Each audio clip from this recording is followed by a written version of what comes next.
Voilà en ma possession un petit pack qui fait référence donc aux primes de la région wallonne. Donc ça concerne bien sûr la Belgique, vous l'aurez compris. Primes de la région wallonne, primes concernant l'habitat. Dans l'habitat, qu'est-ce qu'on entend? Ben, on entend la construction et la rénovation durable. Bon, donc ici on voit le cycle de Wallonie, hein. Plan Marshall, ça fait partie du plan Marshall 2 points verts. Et alors, si on veut avoir plusieurs renseignements, il faut aller dans www.wallonie.be. Bon, alors ici, il contenait un CD, ben, je ne l'ai pas ici, le CD, je sais pas où il est parti. Enfin, avec les copacs, c'est-à-dire un prêt à 0% et des primes et des conseils. Bon, on va tourner un petit peu le catalogue ici et voir ce qu'il contient. Ben, il contient par exemple des prêts à 0%. La Wallonie vous aide à améliorer votre habitation. Vous lancez dans la construction d'un logement. Vous souhaitez entreprendre des travaux de rénovation. Vous voulez vous inscrire dans une logique de développement durable. La Wallonie peut vous aider. Toute une série de primes vous sont proposées afin de concrétiser vos projets. Et vous avez besoin d'un financement, les copacs et le coup de pouce qui rendra vos travaux possibles. Ces incitants vont vous permettre de réduire votre facture énergétique et d'améliorer votre confort.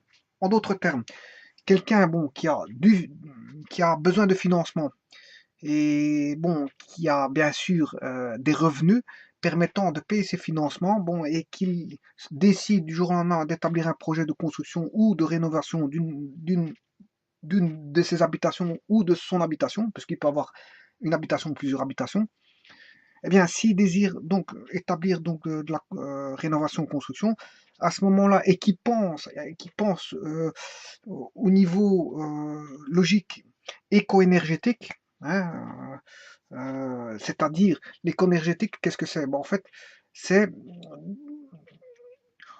au travers donc de matériaux de construction, déjà à la base, de matériaux de construction, euh, d'éviter, je veux dire, des matériaux de construction qui, à la base, à la construction, à la fabrication des produits, polluent déjà avec un pourcentage très élevé. Voilà. Ils ont un taux de pollution au niveau de la construction du matériau à la base. Donc, on est, pour éviter, je veux dire, de mettre des matériaux polluants, ben, on évite ceci et on a des conseils qui nous sont donnés par des conseils spécifiques de la région wallonne et vous dites d'utiliser tel matériau plutôt que d'autres pour justement minimiser l'impact de la fabrication de certains produits au niveau euh, du CO2 dégagé par certaines usines. Voilà, déjà, ça c'est un point. Un second point de éco, éco logique écologique. Ça, c'est une première logique écologique, mais il y a une seconde logique écologique, c'est euh, quand on a une habitation, fatalement, il faut réchauffer. Il faut réchauffer. Surtout si on est dans un pays tempéré, humide et froid, à ce moment-là, pour réchauffer, bon, on a besoin, bien sûr, de matières énergétiques telles que le charbon, le gaz, le bois, le pellet, le mazout, etc. Différents, je veux dire, combustibles pouvant développer une certaine chaleur. Voilà. Et donc cette chaleur-là, si on a des foyers, quand j'appelle foyer, bon, ça peut être aussi un poêle, aussi bien un poêle qu'une chaudière. Bon, si elles sont consommatrices d'énergie, euh, c'est déjà à la base très mauvais pour pour le, comment est-ce qu'on appelle ça, le gaspillage énergétique. Et donc, qui dit gaspillage énergétique, à la base dit euh, pollution, pollution énergétique. Voilà. Voilà. Quand on consomme trop d'énergie plus qu'il n'en faut, c'est qu'on pollue à la base. Voilà. Parce qu'il ne faut pas oublier que le concept d'éco-énergétique vient du fait qu'on a beaucoup d'habitants sur Terre, que si tout le monde polluait énormément, la pollution mondiale serait énorme. Donc, il faut restreindre la pollution à chaque foyer, chaque habitation, de manière la plus basse possible, de manière à ce que, au cumul, la pollution soit la plus basse. Voilà. Donc ici, il faut des systèmes de foyers énergétiques les moins qui consomment le moins et qui apportent le plus de chaleur, donc ayant un meilleur rendement possible. Voilà.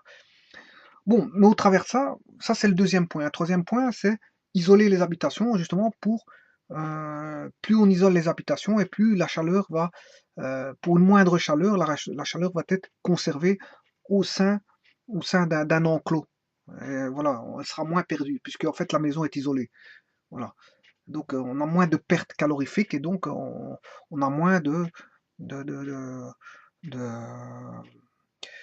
de rendement à demander au foyer de façon à avoir un rendement optimum de chaleur à créer de façon à ce qu'on ne crée pas trop de chaleur et non pas très peu, ni trop peu de chaleur, ni trop de chaleur. Ni trop peu de chaleur, ni trop de chaleur. Ni trop peu de chaleur, bon, on serait dans le froid, et trop de chaleur, hein, alors qu'il en faudrait moins. Hein, je veux dire, avec un foyer, je veux dire, optimal. Voilà, avec un foyer optimal, hein, il en consommerait moins et donc on aurait une chaleur adaptée au volume, et euh, consommant moins et donc fatalement avec une isolation, gardant la chaleur dans un confinement qui fait que euh, euh, on évite les pertes de chaleur. On évite les pertes de chaleur. Voilà. Et donc tout ça, penser ça, c'est penser écologique. C'est penser écologique. Voilà. C'est penser écologique. Donc euh, les conseillers ici vont vous dire quels matériaux utiliser pour isoler votre habitation, quels matériaux utiliser les plus adéquats pour éviter, je veux dire, que au niveau de la fabrication de ces matériaux, elles produisent moins de CO2. Et comment chauffer votre habitation de façon la plus optimale, de façon à ne pas consommer et créer du gaspillage énergétique et donc fatalement des pertes d'énergie et donc de la pollution énergétique. Voilà, donc tout ça, c'est des conseillers qui vont vous donner ça. Et donc quand on construit une maison maintenant, une maison, c'est plus comme avant. Une maison, on les faisait avant avec des blocs de briques. Bon, il fut de ça il y a quelques années, après la guerre, et peut-être même avant la guerre, c'était des maisons avec peut-être 40 centimètres de briques. Bon, ça suffisait pour son isolation. Parce qu'on est dans les pays tempérés, froids et humides, et d'hiver rigoureux, bon, il faut des grands murs pour éviter, je veux dire, le passage, la transmission de froid de l'extérieur vers l'intérieur. Et la perte de chaleur de l'intérieur vers l'extérieur. Donc, en fait, voilà. Et donc, pour éviter ça, qu'est-ce qu'on fait? Ben, avant, on mettait des grands murs. Des grands murs, c'est pour ça que. Mais maintenant, non. Les maisons sont plutôt euh, construites d'une certaine manière. On a des blocs, des briques et un filet d'air avec des isolants. Voilà. Et donc, la maison, elle est isolée via des isolants. Et les isolants, c'est du pétrole, en fait. Ce sont des produits pétroliers. Et donc, on entoure la maison de quasiment beaucoup de pétrole. Voilà. Malgré tout, il faut quand même. Voilà. Mais il y a d'autres matériaux plus écologiques, hein, que le pétrole. On peut mettre de différents types de fibres organiques qui font que, bon, on a toujours une certaine isolation. Peut-être. Voilà. Voilà. Il y a des matériaux qui s'isolent pour la même distance, enfin pour la même épaisseur, il y a des matériaux qui sont plus isolants que d'autres. Voilà. Par contre, il y en a qui sont peut-être moins isolants, mais il faudra peut-être une plus grande épaisseur par rapport à un autre qui est de plus petite épaisseur. Voilà. Bon, ça, c'est tous des conseils qui peuvent être donnés par. Hein, comment est-ce qu'on appelle ça? Alors, les conseils qui peuvent être donnés, c'est quel est le meilleur foyer euh, et le type d'énergie, hein, pour un volume donné, bien calculé, par rapport à une maison isolée avec euh, des isolants, calculer euh, la meilleure puissance à adopter pour chauffer différents types de pièces d'une habitation conventionnelle avec des volumes connus. Les volumes connus. Voilà. Bon, alors, Ceci, bien sûr, budget allégé. Pourquoi budget allégé? Parce qu'on a des primes adaptées par rapport, je veux dire, aux conseils qui vous seront donnés et des primes qui pourront alléger, bien sûr, le budget. Donc, la Wallonie octroie des primes à l'isolation du toit, des murs, des sols pour le remplacement des châssis et pour d'autres travaux liés à la réhabilitation globale de votre logement. Bon, les châssis, on peut passer du double au triple vitrage, si pas plus, hein. Bon, on peut mettre plus on met du gros vitrage, plus c'est isolant, plus c'est isolant. Les murs, je l'ai dit, on peut l'isoler avec des isolants spécifiques. Les toits, des isolants spécifiques, qui ne sont pas forcément les mêmes que les isolants des murs. Les sols, il y a d'autres types d'isolants pour les sols. Et voilà, et tout ça fait que la maison est de plus en plus isolée. Et donc la chaleur, le froid passant du sol vers la pièce, vers les pièces hautes, est réduit.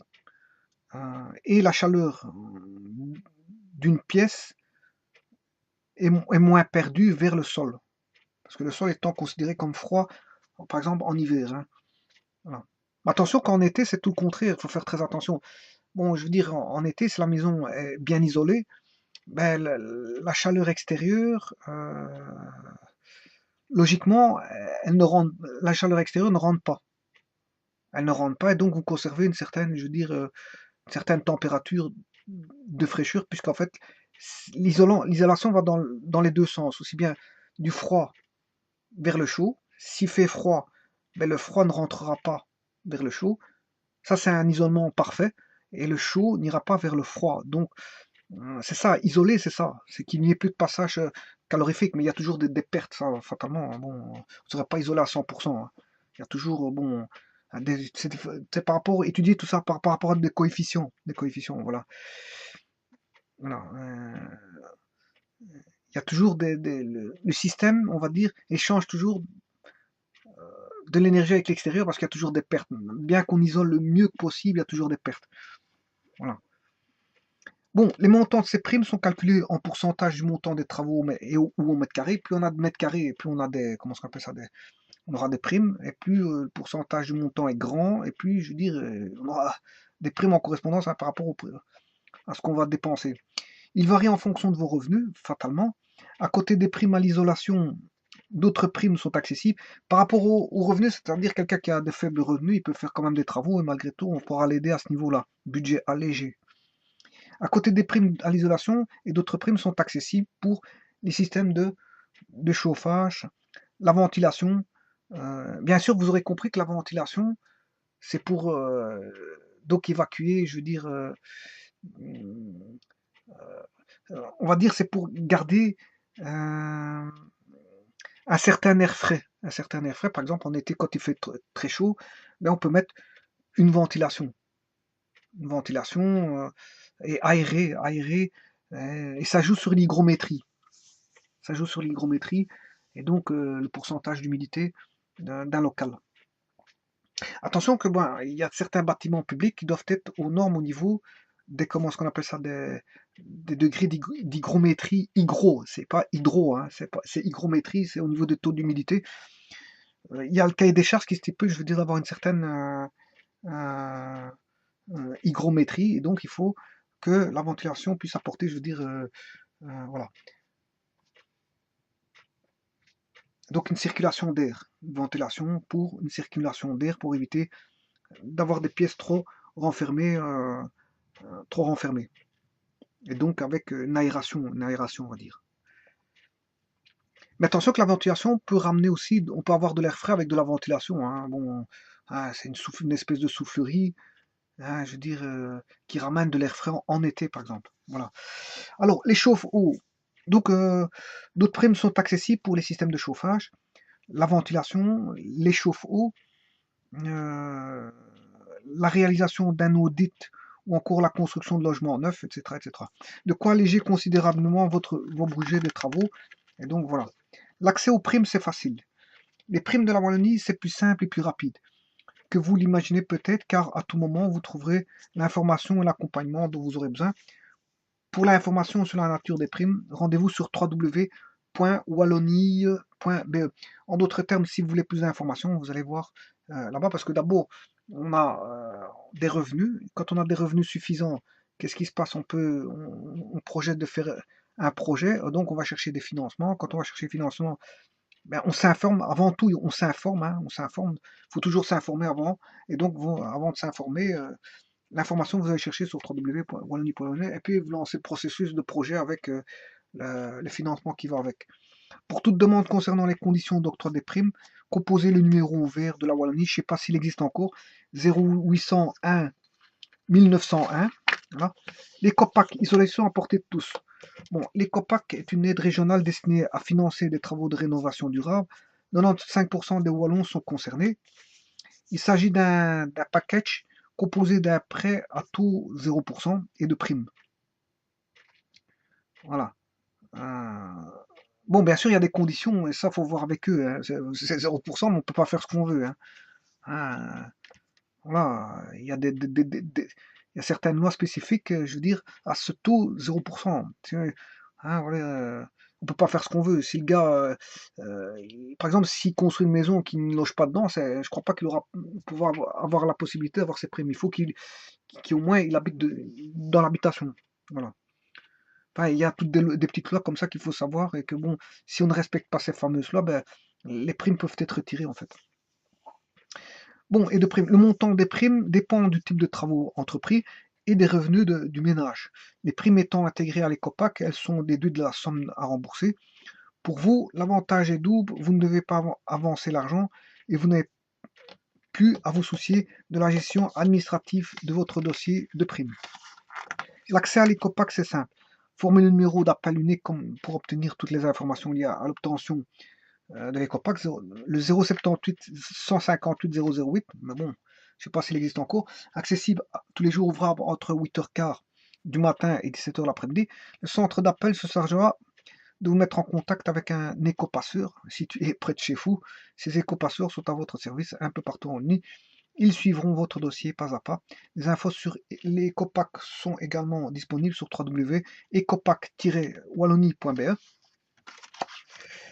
Voilà. Alors, c'est quoi le plan Marshall 2 points verts? Eh bien, prolongation du premier plan Marshall. Le plan Marshall 2 points verts mobilise les Wallons et les Wallons pour redynamiser leur économie dans une logique de développement durable. Plusieurs dizaines d'actions concrètes sont entreprises dans ce sens. Près de 3 milliards d'euros ils sont consacrés sur la période 2010-2014. Donc, si vous voulez profiter, je veux dire, de système, mais ce système demande à ce que vous dépensiez bien sûr de l'argent, hein, parce que si on ne dépense pas de l'argent, il ne faut pas demander des primes. Ces primes-là sont des demandes d'argent. Cet argent-là, d'où il sort, peut-être de la communauté européenne ou peu importe, je ne veux pas savoir. Mais disons que vous pouvez bénéficier de cet argent-là pour relancer un petit peu l'économie. C'est une façon de relancer l'économie, puisque vous allez vous lancer dans des travaux qui vont faire fonctionner, je veux dire, tous des corps de métier. Donc, l'argent va circuler, on va dire. L'argent va circuler. Et vous pourrez bénéficier, je veux dire, d'une habitation répondant aux normes environnementales. Bon, mais attention que le plan Marshall 2 vert est fini depuis longtemps. Je vous le dis tout de suite. Bon, faites intervenir tous les acteurs des milieux économiques, universitaires et publics. Ensemble, ils travaillent à créer les conditions favorables à une prospérité socio-économique et durable. Vous aussi, vous pouvez tirer profit personnellement de cette dynamique et bénéficier des nombreuses actions du plan Marshall 2 points verts. Ce plan Marshall 2 points verts, bien sûr, est ancien. Plan Marshall 2 points verts, 162 actions pour tous les Wallonie. Et apparemment, il existe plusieurs packs. Comme ceci, vous voyez? Ça, c'est la copie là. Ceci, c'est ceci apparemment. Vous voyez? Ceci. C'est juste ceci qu'ils ont mis là. C'est une copie. Et ceci, apparemment, c'est ceci. Voilà. Donc la première feuille, c'est ceci. Même chose. Hein. Et derrière, c'est la même chose aussi. Bon, autant dire qu'il existe plusieurs CD, vous les voyez ici. Hein.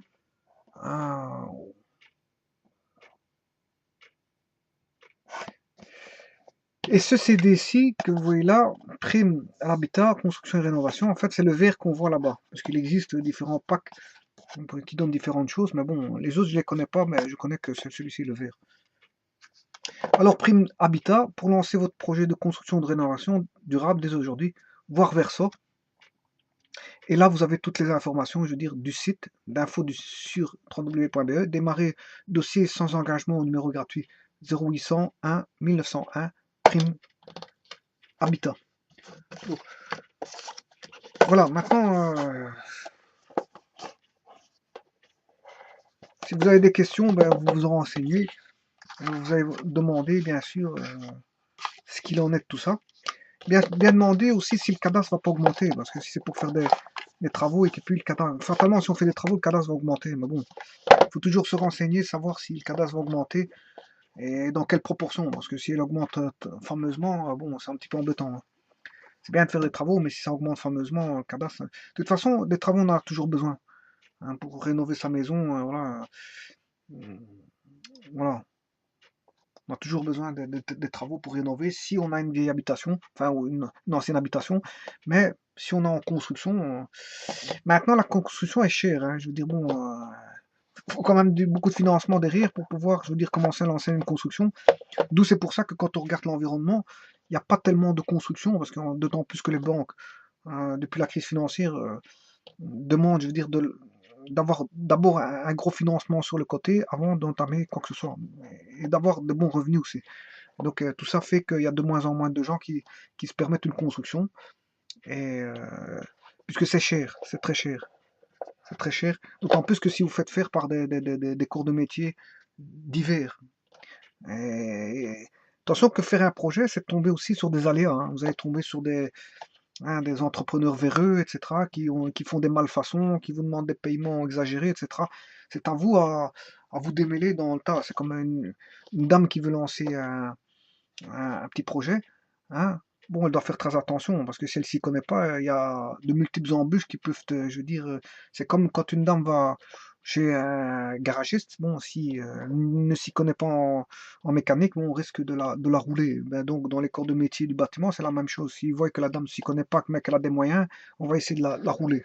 Donc, faire très attention à tout ça. Et je veux dire,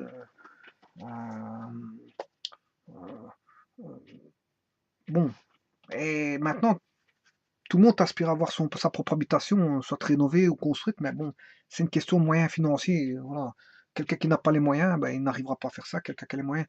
Bon, certains ont les moyens, mais ils ne désirent pas habiter dans des pays tempérés, humides ou froids. Ils préfèrent partir dans des zones, je veux dire, là où il y a plus de chaleur. Voilà. Il y en a qui vont aller vers des zones résidentielles plus éloignées de la planète, hein, pour se retrouver entre riches, hein. Ça, c'est ceux qui ont beaucoup de moyens. D'autres vont essayer de chercher la chaleur. euh, L'Espagne, l'Espagne ou d'autres pays, hein, voilà. De nombreux pays où il y a de la chaleur. D'autres personnes vont chercher à aller près de leur famille. D'autres, ouais, il y a différentes raisons pour lesquelles, je veux dire, une personne va se situer dans un endroit du globe plutôt qu'un autre. Bon, certains ont plusieurs habitations, donc ils peuvent se permettre d'habiter. Enfin, on habite que dans un lieu, mais on peut voyager dans plusieurs endroits du globe parce on possède plusieurs habitations. Pourquoi pas, hein. Ben, il y en a qui ont des habitations de vacances, des résidences de vacances, des résidences, je veux dire, pour le week-end, des résidences pour. Enfin, il y a toutes sortes de résidences secondaires, mais on habite généralement dans une habitation, et on peut avoir plusieurs résidences dans différents pays et bon, et partir de le cas échéant dans certaines résidences, pour certaines résidences de travail. On peut avoir une résidence de travail, etc. Voilà. Donc, bien sûr, ici, c'est dépassé, hein. Plan Marshall 2.0, c'est dépassé depuis longtemps. Donc, ici, bon, il faut voir les nouvelles primes à la région wallonne qui sont, je veux dire, octroyées euh, en 2017. Sachez que 2017, c'est les derniers jours, on est le 25 décembre. Mais voir les nouvelles primes qui existent pour les années suivantes après 2017, c'est-à-dire 2018, 2019, 2020, 2021, 2022, comment ça va aller pour les primes à l'habitat, la rénovation, la construction et les nouveaux matériaux qui sont disponibles sur le marché concernant, je veux dire, la protection à l'isolation. Enfin, l'isolation d'habitation.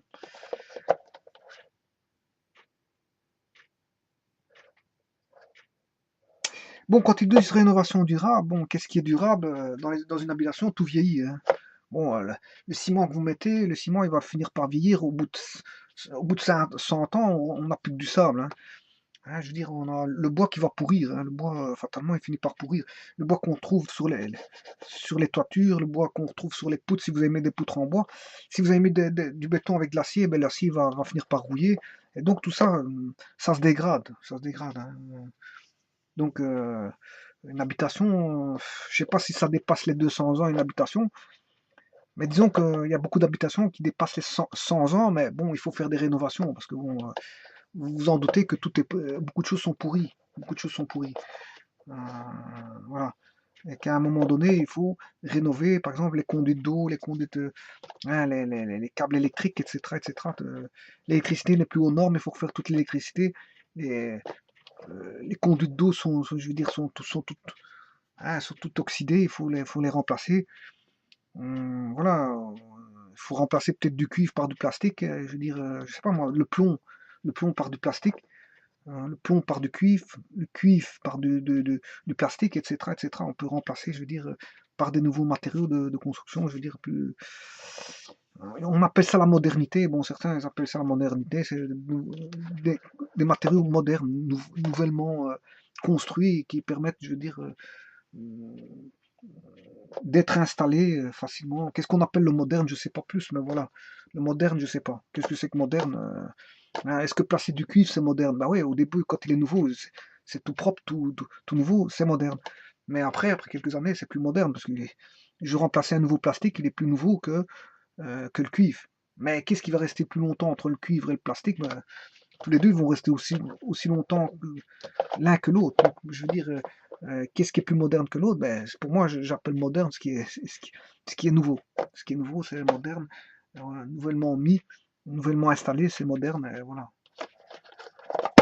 Donc, qu'est-ce qui est durable? Bon, euh, durable, si, c'est un bon mot, mais bon, durable, il n'y a rien de durable à l'éternité, hein. Je veux dire, les roches se font éroder quand il y a de l'eau qui passe. Les maisons, je veux dire, elles finissent par pourrir, surtout qu'il y a un, la modernité des vitres maintenant, c'est de passer du simple au double vitrage. Il fut un temps, c'était de passer du simple au double vitrage, et maintenant c'est du double au triple vitrage. On a le triple vitrage maintenant. Donc c'est ça le moderne. Mais peut-être dans quelques années, on passera à d'autres matériaux de construction des verres qui feront qu'on aura une meilleure isolation, un meilleur rendu au niveau de l'éclairage, etc., etc. Bon, j'en sais pas plus, mais voilà. Qu'est-ce qui est durable? Bon, durable, c'est un grand mot, hein. Comme moderne, c'est un grand mot. Moderne, durable, tralali, tralala. Bon, une maison nécessite après un certain nombre d'années une rénovation au niveau des toitures, une rénovation au niveau de la couleur de la façade, au niveau de la façade, au niveau des joints, au niveau des joints de la maison, au niveau de tout, tout, tout, tout. Voilà, je vous remercie beaucoup.